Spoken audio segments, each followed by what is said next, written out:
Hello, everyone. Welcome to the Horror Room. I'm Travis Bruce, and today I'm doing another indie horror spotlight.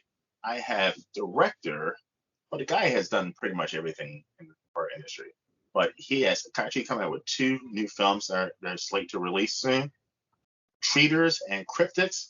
I have Zane Hirschberger. Zane, what's up, my friend? Not much, man. How you doing? Good, good, good, good. Good. So tell us a little bit about Treaters and Cryptids.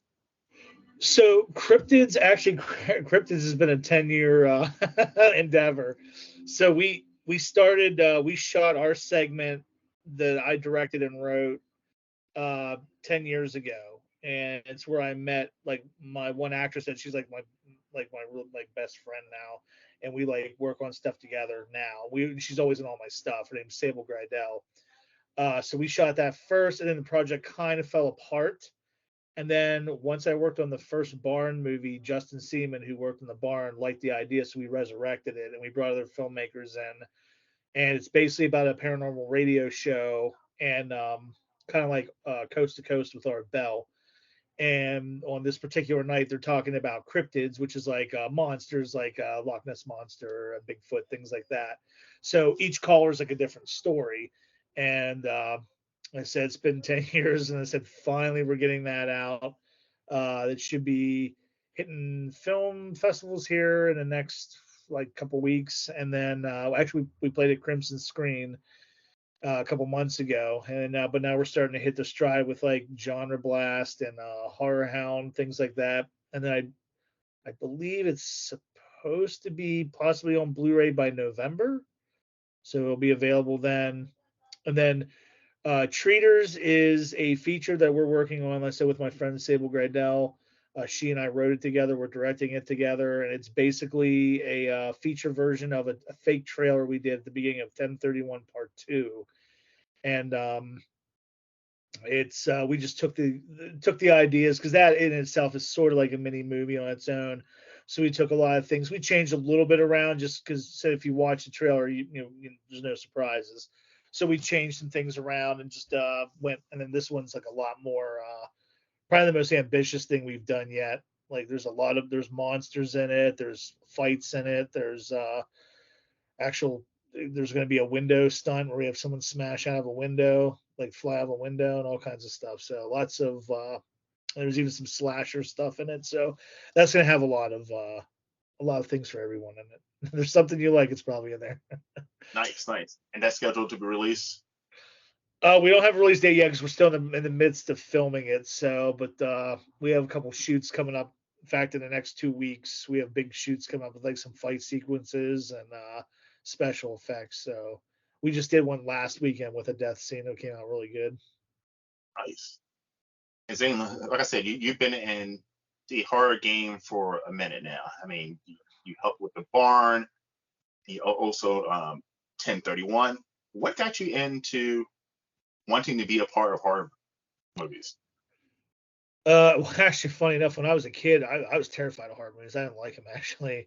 They were too scary for me. But I think what's weird is like, and I've heard other people say like dinosaurs were like my gateway, because dinosaurs, like I was so into dinosaurs, that led me to Godzilla and like other monster movies with like big monster, like even the old 50s like giant monsters and anything with dinosaurs.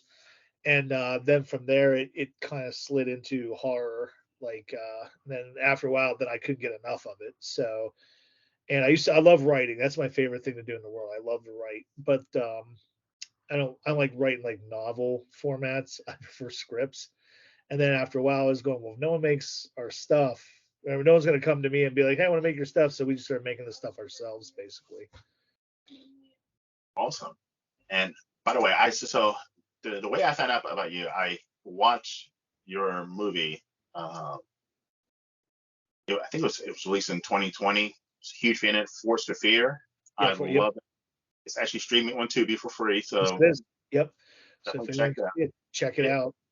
yeah, it is a. I'm an '80s kid. Love the '80s Yeah. action and the '80s horror. So it's a mixture of both. Um, some amazing long form fight scenes. Thank you. Now, I have a question. The actors and actresses in this movie, were they actual martial artists or? The the guys in the movie all had some training. The girls did not, and I worked with them for like 3 months. And I basically did like an advanced course, and like here we go from white belt up to I started them with blocks and the punches and the kicks and like more flashier kicks. And then some of them were good at some things, some weren't. So if I saw they had like a strength or a weakness, I'd either it's like, all right, you're not good at doing jumps and spins. You're just not advanced enough. Like, just on that little bit of time. So, like, all right, you're going to be like a brawler. You're just going to use like elbows and knees and stuff like that. And it all worked out. They took to it like water. Again, my friend Sable, she's Nova in that. She's like the main, like the blonde that ends up fighting. She took that stuff like water. Like, she was pretty. She ate it up like a sponge. Like, she was really good. She's She was definitely like, a badass in the movie. yeah, she was great, and I wrote that part for her. I figured that was like perfect for her. I knew she'd be able to play that, that really well. And I'm shocked that you also told me too that the only stunt person in the movie was you. And this other guy, yeah, we did the one stunt where we fell off of. It wasn't. We had to fake it. It wasn't off the roof. We fell off of a staircase that was brick from the side that looked like the roof, and we had to jump off there and onto an air mattress. But we had to fall like we're like entangled with a shotgun, kind of holding it and fighting. And we both went over the side, and he's like, "Don't fall on top of me," or like, "We have to go for the side because if we land on top of one, we could break bones and stuff because of the stopping so suddenly." So that was kind of because I think when we were going, I had to go backwards and I had to just fall completely back, and then that mask you can't see like anything. So you have to just do like a trust fall. And back in my fear was like, I'm gonna hit the mat and bounce and fly off of it. So I was like real worried about flopping off the mat, but we got it. It was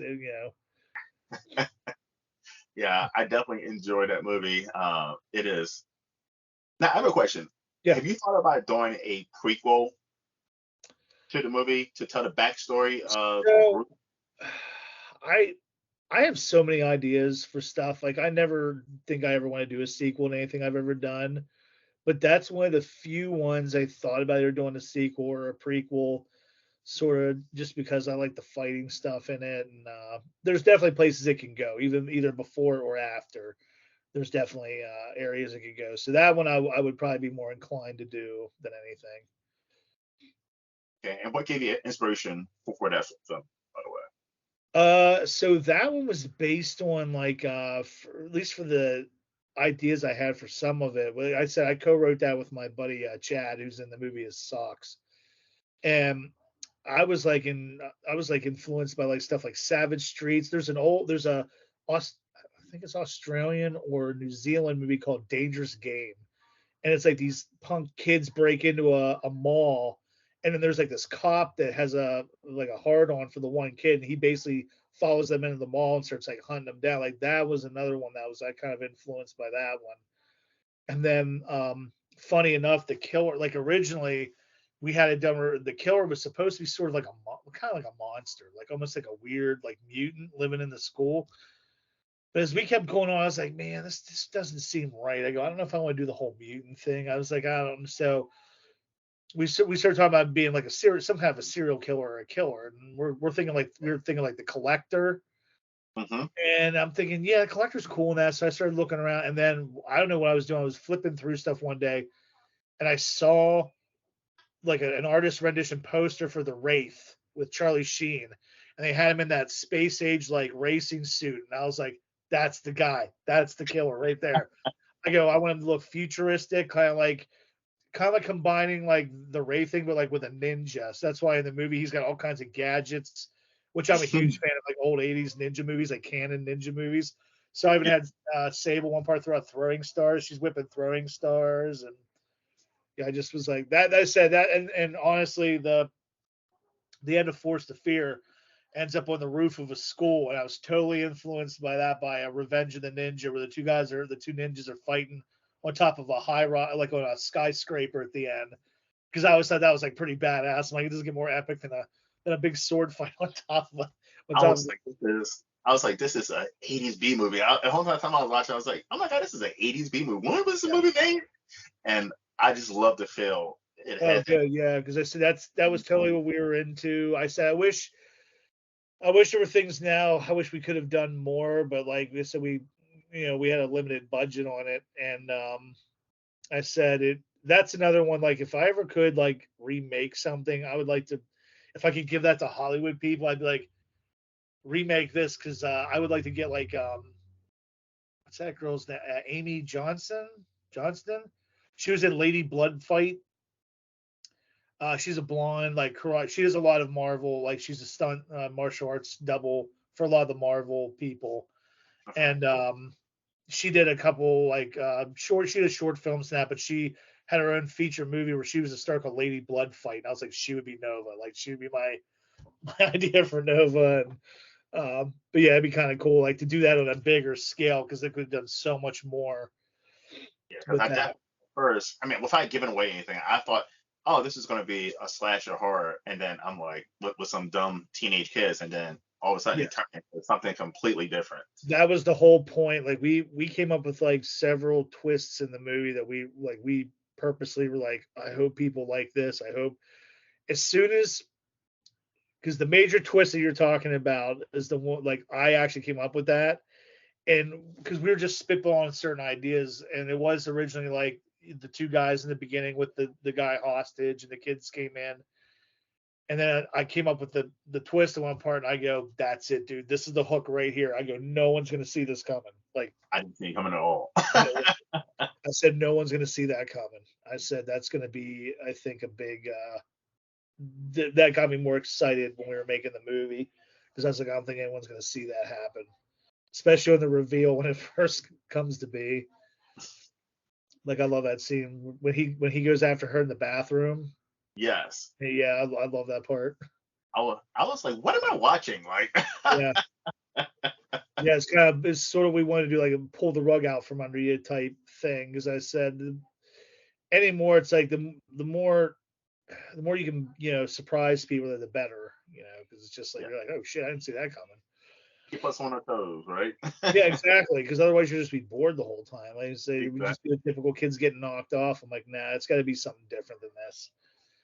And I said because originally it sort of was a slasher movie, but then I was like, yeah, let's go more like canon, like kind of. Another movie that Chad and I we both like was that we were kind of like uses inspiration. It's not too much like it, but Mine Hunters with LL Cool J and all of them. They go to like Rennie. Or what was it? Rennie? Yeah, Rennie Harlan directed it. They go to an island and they're crime scene like investigators, whatever, and then a collector type dude starts like knocking them off one by one with like traps and stuff. So that was another movie that we were inspired by. Yes, amazing movie. Now, another movie that you're working on, I actually enjoyed the original, The Barn. Oh yeah, Barn 2 is coming out. Is it it's already out. out? Oh yeah, it's out. Tell us about The Barn 2. So the Barn Two, if you're not well, real quick, I'll go to the if you're not familiar with the first barn. The first barn is about a bunch of kids that go to a rock concert. They get waylaid to this town where there's a local legend, and if you knock on this barn 3 times and say trick or treat, it summons these 3 demons of Halloween. There's like a pumpkin guy, a scarecrow, and then this guy called the boogeyman. He's like a demon. And then they go around collecting flesh for the devil. And it was like it's supposed to be a throwback to like 80s, like like B movie, Mhm. um, movie fodder. And the second one actually picks up with the one girl surviving from the first movie, and now she's in college. And her and her sorority sisters get booted. They're not allowed to do a haunted house on campus because the one girl was giving lap dances in the thing, so they had to move out. So they go to another barn, and then there's other nefarious things going on, and the creatures come back, and there's different monsters too, along with the other 3. So there's like a whole bunch of monsters, and there's zombies in this one, and Nice. there's So a this lot one, of higher budget, or yeah, this one had a higher budget definitely. Everyone says they can tell when they watch it. They said this one definitely. Oh, there's like everything's at the boobs are doubled. The kills are doubled. I think there's easily, oh god, there's got to be at least 50 kills in this movie. There's a ton. There's like a ton, and it's all practical. Nice. Always great. And is that streaming? Not yet. This not stream yet. My buddy who created it, he runs his own distribution company called Scream Team Releasing. All those movies, even Forced to Fear, all of them are available through Scream Team Releasing. All right, guys, definitely check that out. Yeah, because I said the barn. I mean, the barn. That's a people still buy the first one to this day. We'll go to conventions and people still pick it up. That and 1031s do a lot of. They do really well. Those are fun to do. So yeah, check that stuff out. I'm telling you, some good stuff. I got to watch your clip, your trailer in 1031 Part 2, as well Yeah. as the Force of Fear. Loved it. The Barn, loved it. Thank you. I'm definitely looking forward to Treeters and the Cryptids. Cryptids. Yeah. I said hopefully everyone enjoys those. I said that one was a 10-year endeavor, so hopefully people enjoy it. And then we have well, as Treaters is wrapping up, we have another one we're going to start. It's called Terrors at the Drive-In. We're like these uh, punk, like jerk off people, like break into the drive-in after hours because they got kicked out, and they come back in being like, oh, they owe us a movie because we got kicked out. So they find like a reel, and they're like, what's this? And they put it on, and when they watch it, it's kind of an anthology. It's like you're watching like three 80s like horror movies. Like one's a slasher movie, one's a monster movie, one's a zombie movie. But as they watch them, the things come out of the screen and start like killing them, kind of like the movie Demons. So, Nice. yeah, that one's gonna be a lot of fun too, I think. See, you got a lot of stuff in the works. Now, Oh how can yeah. everybody find you? You can find me just look at my name, Zane Hirschberger. You can find me on Instagram or Facebook. Silver Springs Films is are basically our company that we use to make the movies, and then you can also check out Scream Team Releasing. That's where a lot of our stuff is for sale.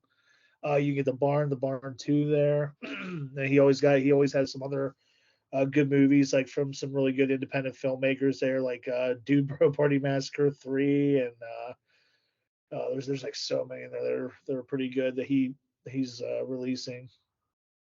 So check those out. But yeah, check out my name. I said I'm always posting about all our shoots and everything we do. I said or go to Silver Springs Films. That has a Instagram as well. Awesome, guys. Definitely check them out. I'm a huge fan of your work. I'm looking forward to Appreciate it. have you on again too. Oh So yeah, whenever, man. I said I love talking about movies. So anytime. awesome. You definitely do that again. Yeah. Well, thank you for coming on, and Sure. everyone, thank you for coming to the Horror Room. I'm Travis Bruce. I'll see you guys next time. Take care.